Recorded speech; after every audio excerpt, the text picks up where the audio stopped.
خلي بالك اللي بيحصل في النادي الاهلي ده مش نتاج سنه ولا سنتين ولا 3 سنين، ولا صفقه امام ولا صفقه زيزو ولا صفقه بن شرقي. اللي بيحصل مع النادي الاهلي ده واللي بيحصل في النادي الاهلي الموسم ده والموسم اللي فات نتاج 8 سنين من صفقات كده النسا. بسم الله الرحمن الرحيم. نبدا حلقتنا على بركه الله. اول حلقاتنا على اليوتيوب، يعني احنا كنا بننزل على اليوتيوب بس ما كانتش الحلقات مستديمه، الحلقات ما كانتش مستمره. بس من هنا ورايح بقى احنا لازم نتكلم ونتكلم كتير ونقول ونعيد ونحكي بقى للشباب اللي مش فاهمه حاجه، واللجان اللي بتطبل ببلاش وبتعرض على لحم بطنها. لازم نعرفهم، لازم نقول لهم ايه اللي كان بيحصل، اللي بيحصل في النادي الاهلي. وقبل ما نتكلم بس كده صلي على النبي في كومنت واذكر الله، ولو مش مشترك في القناه اشترك علشان هينزل عليها حاجات كتير بعد كده. نبدا على بركه الله. صفقات كده النسا اللي بقالها 8 سنين، اللي بقالها 8 سنين. احنا الموسم ده مش هنخرج ببطولات بسبب صفقات كده النسا اللي انت فاكرها بن شرقي وامام وزيزو بس. لا مش بس، احنا الموسم اللي فات خارجين يعتبر بصفر بطولات، واخدين دوري ريحته وحشه، ريحته نتنه، بمساعده من الاخر. من الاخر كده، لولا مثلا ضغطنا على المنظومه، وضغطنا على لجنه المسابقات، وضغطنا على احمد دياب والشله الجميله بتاعت الكابتن محمود الخطيب والغردقه والناس دي، وقلنا مش هنلعب ماتش الزمالك الا لما يجيبوا حكام اجانب قبلها بيوم. قبلها بيوم، سيبك من الموسم اللي فات وسيبك من الدوري ده، احنا خرجنا بيه كده على الله. بس الاهلي بقاله 8 سنين، 8 سنين بيعمل صفقات لا احتياجيه ولا محتاجها للفرقه، ولا اصلا في مراكز انت عندك نقص فيها. انت بتعمل 8 سنين صفقات بداتهم كده بسم الله الرحمن الرحيم، وجبت محمد شريف اللي كان وينج صاعد، كان لسه بيقول بسم الله الرحمن الرحيم، كان وينج مسمع، كان عامل موسم كويس مع وادي دجله. جبت محمد شريف علشان بس سمعت ان نادي الزمالك كان بيفاوضه، نادي الزمالك كان بيكلم محمد شريف، فتروح عامل ايه؟ اجري هات محمد شريف. ده بادئ بسم الله الرحمن الرحيم. بعدها رحت جبت صلاح محسن. صلاح محسن جبته ب 35 مليون جنيه، وبوظت رواتب اللعيبه، وبوظت موسم شراء وبيع اللعيبه. وكانت بدايه بسم الله الرحمن الرحيم دمار الكره المصريه. كان بدايه دمار الكره المصريه لما دخلت لنا تركي آل الشيخ، وجبت لنا واحد باراشوت كده وقلت لنا ده رئيس شرف للنادي الاهلي، لاجل بس انه يضخ ملايين، ولاجل انه يشتري لعيبه برواتب عاليه جدا. ايه اللي حصل بعدها؟ عبد الله السعيد اتقمص، قال لك انت رايح تجيب لي صلاح محسن لسه لاعب ناشئ، لا عمل اللي انا عملته ولا سمع في بلاد زي ما انا سمعت، ولا عمل اي حاجه معاك اصلا، راح تجيبه ب 35 مليون. طب انا عايز 40 مليون. ما اديتوش ال 40 مليون، راح مضى للزمالك. قلت له روح شوف حالك، يعني انت قلت له روح شوف حالك، ولما راح شاف حاله زعلت منه. زعلت منه وراح مضى للزمالك، خليت تركي آل الشيخ رجعه، وبعد ما رجعه ومضى للنادي الاهلي وجدد، رحت عرضه للبيع وقلت قيم ومبادئ النادي الاهلي لا تسمح، لا تسمح ان لاعب يسيب النادي الاهلي ويروح يمضي للنادي المنافس.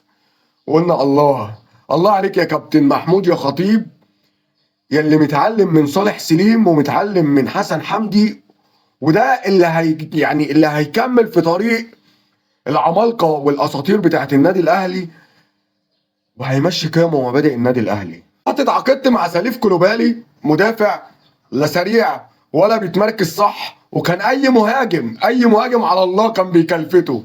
ما قعدش 6 شهور وانتر نطرته، وبعد ما نطرته بدور بقى على مدافع تاني. بقى لحد دلوقتي احنا بندور على مدافع، يعني جالنا محمد عبد المنعم كان فلته كده، ولحد دلوقتي بندور على مدافع ومش لاقيين مدافع عدل. بعدها رحت اتعاقدت مع عمار حمدي.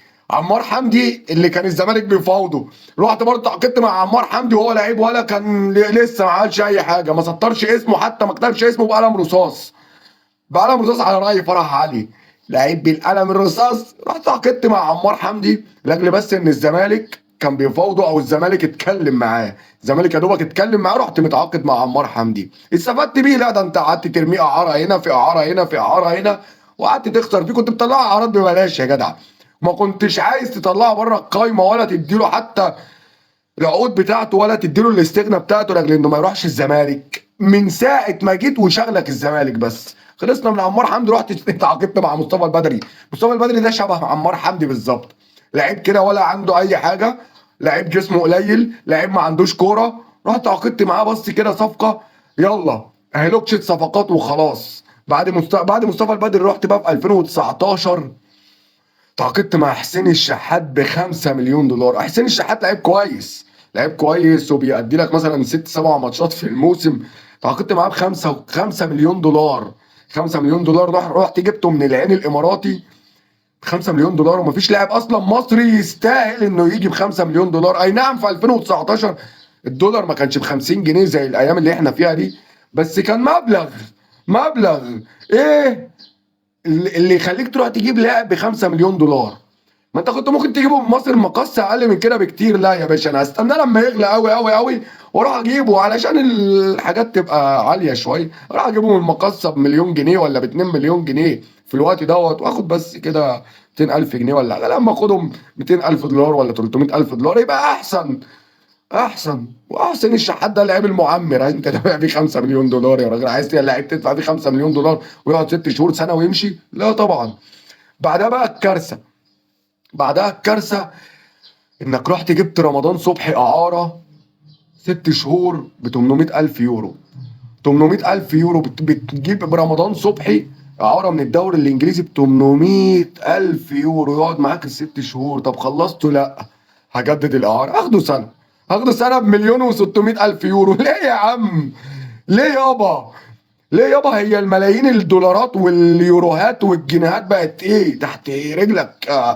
اخرب، دمر، اعمل. طب وانت بعد ما جبته اعاره بمليون و600 الف يورو واعاره ب 800 الف يورو، يعني دخل لك مثلا في سكه 2 مليون و400 الف يورو، واشتريته؟ لا. عرفت تقنعه انه يقعد في النادي؟ لا. طب عمل ايه؟ راح بيراميدز وبيراميدز خلصوا زي ما عمال بيخلص صفقات كده. كل واحد بتيجي انت تتكلم معاه بيراميدز بيروح يخلصه. مهما عمل هيقع، يعني زي ما بيتعمل فيك.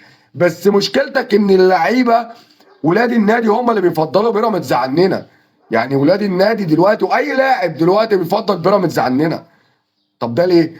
لانك عندك اداره ما بتفكرش غير في هدم نادي الزمالك. يعني عارف مثلا لو كان الاهلي سمع ان رمضان صبحي رايح الزمالك مش بيراميدز، كان جابه ان شاء الله ب 10 مليون يورو. نيجي بقى للموسم اللي كان فيه 3 صفقات اغرب من بعض، الثلاثه اغرب من بعض. كنا جايبين برونو سافيو من البرازيل وقلنا ده برازيلي اصلي، ما بيفكرش مرتين. قعد 6 شهور وصفقه كانت بمبلغ وقدره، كانت بمليون، حوالي مليون و100 الف دولار حاجه زي كده. قعد ما كملش 6 شهور واتكل على الله، رجع لنفس النادي اللي اشتريناه منه. كانت صفقه غريبه، قال لك ده لعيب برازيلي ولعيب ما حصلش. بعدها جبنا صفقه مصطفى سعد ميسي اللي علّى حسي. مصطفى سعد مصطفى سعد ميسي اللي هو ده ما تعرفلوش كان ايه يعني. انت جبته ليه برضه؟ ما اعرفش، عشان اسمه ميسي. كان اسمه ميسي. وغير بقى مصطفى سعد ميسي الاهلي جاب مين؟ شادي حسين اللي كان اتخن مني، اللي انا بقول على نفسي تخين ومبطل بقالي اكتر من 6 سنين كوره. كان شادي حسين اتخن مني. طب اشتريته ليه؟ اصل ده خليفه عماد متعب. طلع خليفه وساكن في الخليفه، ما كملش 6 شهور برضه واتكل على الله. بعدها بقى موسم 23 ده اللي كان فيه شويه صفقات عنب، كان فيه شويه صفقات تجيب شلل. رحنا جبنا محمد الضو كريستو وقلنا ده هيبقى بص يعني مستقبل النادي الاهلي. ده خليفه ميسي البرازيلي، بس مش مصطفى سعد ميسي، لا ميسي الارجنتيني. برازيلي ايه؟ ضيعتوا دماغنا واقسم بالله بشويه صفقات كانت عار. شويه صفقات ما كانتش تخش النادي، ما تمشيش جنب سور النادي الاهلي. رحتوا اشتريتوها، ما اعرفش اشتريتوها ليه. كان اي حاجه يلا عبي في شوال وهات. كان محمد الضو كريستو جه حوالي بمليون و200 الف دولار، وقال لك ده مستقبل النادي الاهلي، ولاعيب ما حصلش، ولاعيب ناشئ، ولاعيب صاعد، ولاعيب تحت السن. فضل يعني لحد ما طلع له كرش. الواد ده طلع له كرش في النادي الاهلي. انا جبنا القندوسي ده كان ميدو خلاص. كان ميدو الله يسامحه. ميدو طلع في برنامج وقال لك احنا خلصنا مع لعيب اسمه القندوسي ومن الجزائر، ولعيب ما حصلش، ولا لعيب فعلا كان حكايه. لعيب ما حصلش، ده اللي فضحهم. ده اللي فضح امير توفيق وفضح اداره النادي الاهلي، وقال لك العمولات ومش العمولات. كان بمليون و100 الف دولار، ورحنا بعناه في الاخر للسيراميكا. يعني بعد ما طلع لسيراميكا، وبعد ما راح اعاره لسيراميكا، وكان الاهلي بيديله فلوسه. يعني كان الاهلي بيديله الراتب بتاعه وبيلعب في سيراميكا. بعد ما راح سيراميكا وفضحهم قال لك احنا هنعرضه للبيع. سيراميكا قال لي تشتري، قالوا له خدوه ب 500,000 جنيه. اللعيب جايبينه ب 100 مليون و100 الف دولار، باعوه ب 500,000 جنيه. انا عارف بقى ان انت هتقعد تشتم وتقعد تهلل. اشتموا اشتموا، ما انتوا مش فاهمين حاجه، مش فاهمين حاجه. رضا سليم، رضا سليم ده برضه جه عشان نادي الزمالك فوضه. يعني مش عارف نادي الزمالك ده جايب لنا الكافيه، ونادي الزمالك جايب لنا الكافيه. تفاوضوا وخلصوا في السر. مش لازم ميدو يطلع يتكلم وعمرو الدرديري يطلع يتكلم وخالد الغندور يطلع يتكلم. ما هو في الاخر الاهلي بيروح يجيبهم وبيبلينا احنا، بيبلينا احنا. راحوا جابوا رضا سليم اللي لحد دلوقتي اهو بيلعب في الجيش الملكي، والاهلي بيديله راتب. الاهلي بيديله راتب وهو بيلعب في الجيش الملكي. ودي هو صعد لده. والله يا ابني ربنا بيحبك، والله يا ابني ربنا بيحبك انك رحت الجيش الملكي وطلعوا بيراميدز من دوري ابطال افريقيا. وخالد عبد الفتاح طبعا جبناه من عم فرج عامر، فرج عامر فراجيلو واللانشون وصحبه الغردقه. جبنا خالد عبد الفتاح قعد له برضه بتاع سنه سنه ونص كده دكه ومشي. كانوا جايبينه ب 10 مليون جنيه.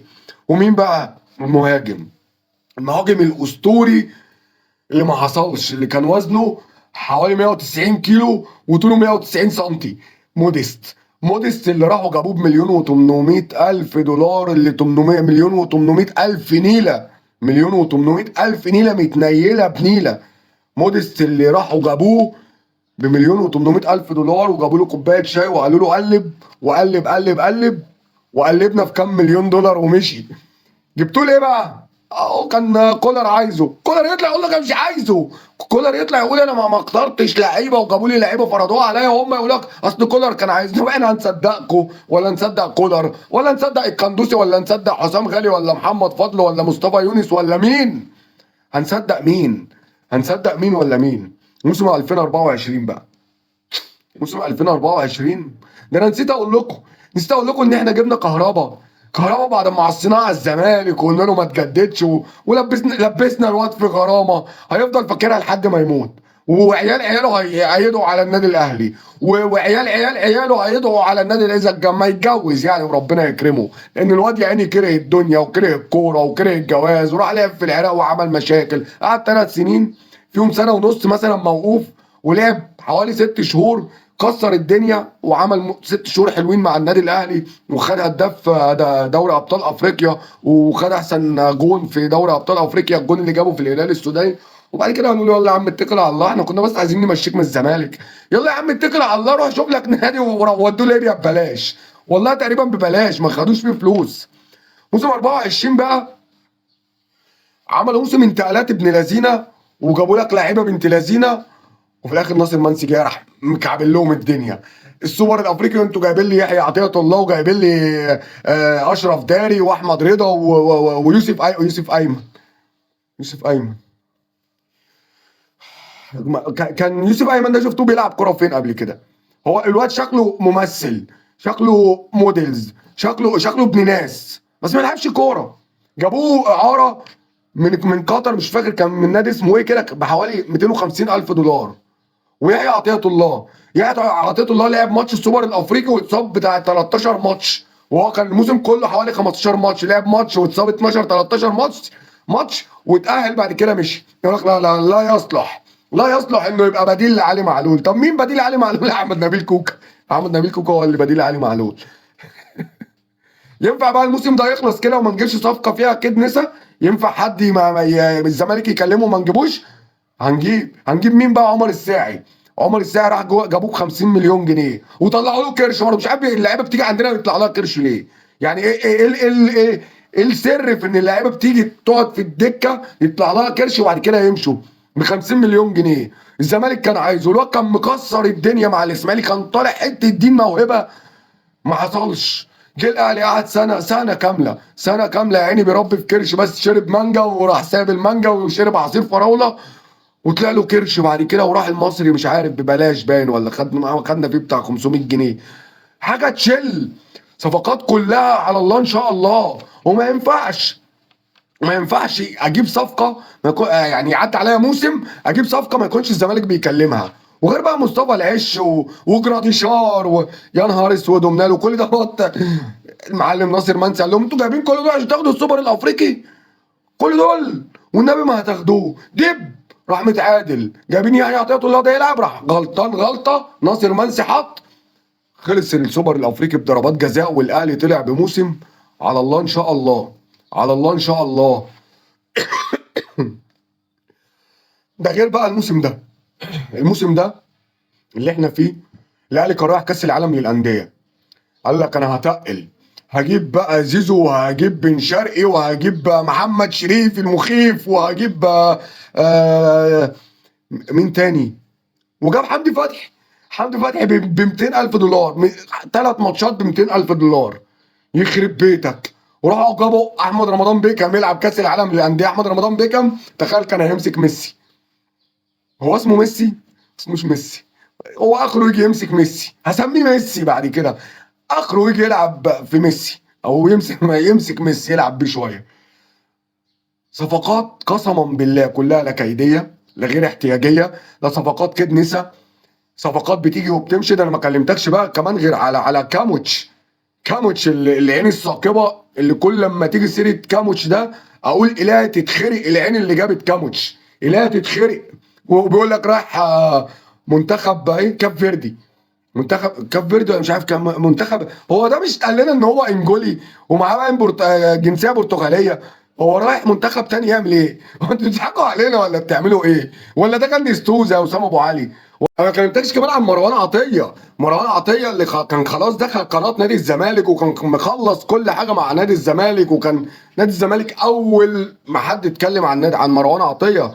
انا كل ده بقى اختصرت لك الكلام، وما كلمتكش بقى عن محمود وحيد، ما كلمتكش عن محمد محمود، ما كلمتكش عن عمرو بركات، ما كلمتكش عن ميدو جابر واسلام محارب وهشام محمد حسين، وكل اللعيبه اللي ذكرتها دي الزمالك كان بيفاوضها، وجت بس النادي الاهلي لاجل ان الزمالك بيفاوضها. ما كلمتكش عن بدر بنون اللي يجيب 2 مليون دولار، ما كلمتكش عن احمد رمضان بيكهام اللي جه واللي راح واللي جه واللي راح، ما كلمتكش عن اليو بادجي، ما كلمتكش عن الظاهره، عن الظاهره طاهر محمد طاهر، اللي ده دليل على فساد، ده دليل على وجوده لحد دلوقتي فساد. ولو ضاقوا عليه قال لك ان ده بديل لرمضان صبحي.